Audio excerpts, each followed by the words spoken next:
Je vais te montrer comment créer une vraie connexion émotionnelle en seulement 3 rendez-vous. Et ce que je vais te dire est puissant, parce que la plupart des gens font exactement l'inverse sans même s'en rendre compte. Alors si tu veux qu'une personne pense à toi longtemps après vous être vu, écoute bien ce que je vais te dire.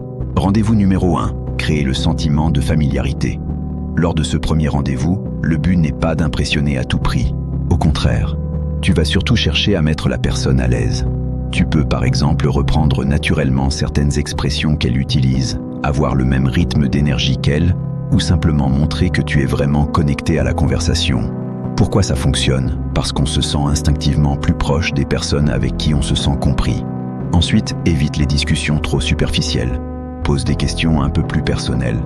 Pas des questions gênantes, mais des questions qui créent une vraie connexion. Par exemple, qu'est-ce qui t'a le plus marqué dans tes anciennes relations?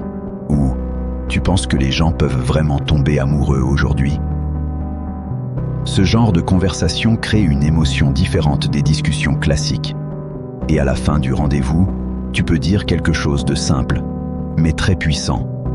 Tu peux dire « Franchement, j'ai l'impression que cette discussion était super naturelle avec toi. » Ça paraît simple, mais ce genre de phrase reste souvent dans la tête.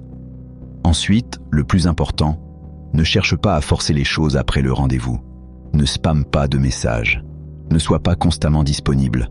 Laisse un peu d'espace. Parce que parfois, c'est justement dans le silence que l'intérêt commence à grandir.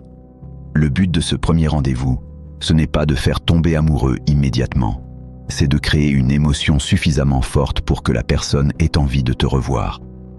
Maintenant, si tu veux la suite et que je te montre comment réussir le deuxième rendez-vous, écris partie 2 dans les commentaires.